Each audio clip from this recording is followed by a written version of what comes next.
Les hommes qui ont généralement des sauts d'humeur, sans raison valable, ont les blessures de l'âme. Il y a des événements qui lui rappellent son enfance. Il y a des événements qui lui rappellent ce qu'elle a subi, ce qu'il a subi. Quelqu'un qui a grandi dans une famille où on n'écoutait jamais ce qu'il disait. Quand il veut parler, on lui dit tais-toi. Toi, tu n'as rien à dire. Toi, tu es toujours idiote. Toi, tu es toujours imbécile. Tu n'as rien à dire. Une personne comme ça, quand elle se marie, elle aura toujours tendance à vouloir imposer ce qu'elle dit, même si elle a tort. Parce qu'elle voudra chercher cette fois-ci que sa voix aussi soit entendue.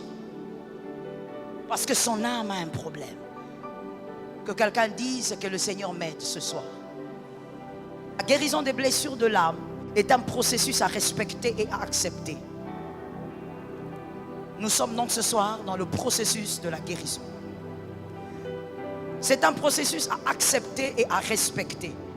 Parce que c'est un processus, ça ne vient pas du coup. C'est un processus. Important à savoir que la vie qui est la racine de votre personnalité aujourd'hui est celle que vous avez vécue pendant l'enfance.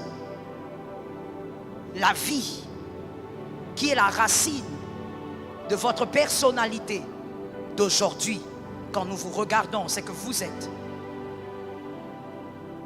Cette vie a été tirée de votre enfance. C'est ce que vous avez vécu dans votre enfance qui a produit la personne que vous êtes. Et très peu de pourcents, c'est que vous avez expérimenté dans la société avec les amis, les collègues et autres. Dans la plupart des couples, on a des problèmes dont on a vu là, le vendredi passé. Des personnes tellement meurtries au niveau de leur âme. Mais pourquoi? Parce que ces personnes ont cru que le fait de grandir, le fait d'étudier, d'avoir des diplômes, de travailler, c'est une manière d'oublier le passé et la vie continue. Écoute-moi très bien mon frère, il y a un gros mensonge là-dedans. Ce n'est pas en oubliant le passé que la vie va continuer. La vie va très mal continuer si vous oubliez le passé. Vous devez réparer le passé qui vous a détruit. Si vous ne réparez pas le passé qui vous a détruit, votre avenir est déjà un avenir d'échec. Celui qui avance sans réparer ce qu'il a détruit est en train d'avancer vers l'échec. Que quelqu'un dise échec.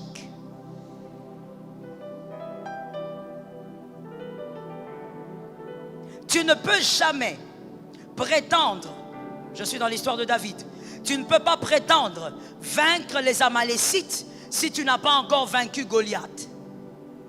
Tu dois d'abord vaincre Goliath. Et ensuite tu vas vaincre les Amalécites. On ne peut pas aller rapidement en besogne sans avoir vaincu Goliath. Tu ne peux pas affronter, tu ne verras même pas les Amalécites. Tu dois d'abord être capable de savoir quel est ce passé qui a détruit ta personnalité, pour être sûr que tu peux bâtir un foyer glorieux. Beaucoup de gens ne voient pas leur maladie parce qu'ils refusent de faire face au passé. Il faut apprendre à faire face à ton passé et à réparer ce qui doit être réparé. Est-ce que quelqu'un me capte? Il y a quelqu'un d'autre qui dit, non, moi je n'ai pas envie de passer cette partie de mon histoire, je ne l'aime pas parce que j'ai tellement été trahi, j'ai tellement été abandonné par mes parents. Mais si tu ne répares pas ce passé, tu vas détruire ton avenir. Non seulement ton couple sera détruit, mais même tes enfants. Tu vas produire des enfants et tu vas refaire la même chose, mais à ta manière. Que quelqu'un dise à son âme, je dois affronter le passé.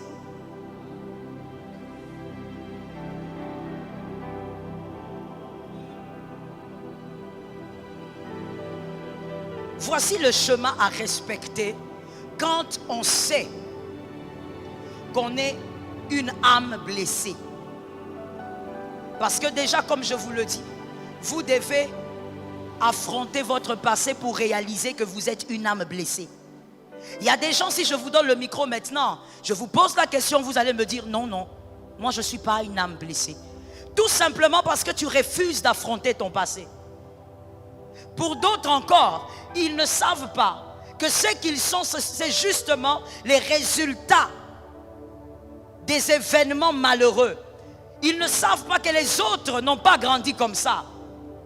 Ils ne savent pas que il y a des femmes par exemple qui ne savent pas que la têtudesse qu'elle a envers les hommes, toutes les femmes ne sont pas comme ça. Que quelqu'un dise amen.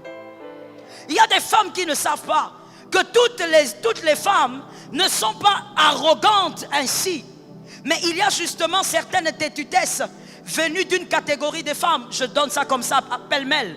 Par exemple, une femme qui en grandissant, on lui a dit que ton père t'avait abandonné. Elle n'a jamais connu son père. Elle sait que son père était parti. Une femme qui a vécu avec son père, mais le père était très violent envers sa mère. Une fille comme ça, on ne va pas lui enseigner ça à l'université. Mais c'est une personne qui est blessée au niveau de son âme. C'est-à-dire que quand elle devra se marier, même si elle est très gentille, même si elle a la douceur incarnée, mais en elle-même il y a cette blessure. Dans le mariage, il y a des réactions qui seront immédiates. Pourquoi? Parce que devant elle, elle aura toujours quelqu'un qui est prêt à l'abandonner ou qui est prêt à l'écraser. Elle aura toujours une position de défense. Une personne donc qui ne peut pas vivre dans un foyer de manière équilibrée. Mais pour que la fille ou le garçon comprenne ça, il doit faire face à son passé. Comment avez-vous grandi avec votre père? Parce qu'on commence toujours par les parents. Comment avez-vous grandi avec votre mère? Quel type de relation vous aviez avec votre mère? Je dis vous aviez parce que peut-être qu'elle est morte. Quel type de relation vous aviez? Vous êtes un homme. Comment était votre relation avec votre père? Était-il un père avec qui vous jouez? Était-il un père qui vous donnait des conseils en blaguant? Est-ce qu'il vous est déjà arrivé de taper five avec votre père? Quel type de relation vous aviez? Ou c'était une relation d'un chef avec ses subalternes? Comment vous considérez que vous avez été avec votre mère?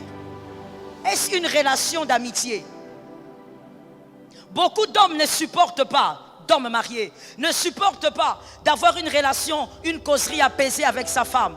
Quand sa femme veut lui dire, écoute, moi je pense qu'il ne faut pas faire ça. Tout de suite, il se lève, il est sur la défensive. Tout de suite, il se met en colère. Mais la plupart, voici le problème, c'est que quand il grandissait, il a grandi avec une mère tellement autoritaire, il se sentait tellement brimé qu'en devenant adulte, il ne supporte plus l'autorité d'une femme. Toute femme devant lui qui veut exercer d'une certaine autorité, automatiquement, il manifeste la violence. Parce que lui, avec sa mère, n'était pas une relation d'amitié, mais une relation où la mère a tellement écrasé son fils. Et donc, dans son âme, ce garçon est blessé. Arrivé dans le foyer, il ne pourra pas être un homme qui va écouter sa femme. Il sera toujours en train de dire, c'est moi qui ai le dernier mot. Même si cela est la vérité, mais il sera toujours sur la défensive. Pourquoi? Parce qu'il ne supporte pas qu'une femme puisse lui dire quelque chose. Parce que depuis son enfance, son âme a été blessée. Que l'Éternel nous vienne en aide. Il faut que tu affrontes ton passé. Tu n'as pas grandi avec ton père. Ton mari ne sera jamais ton père.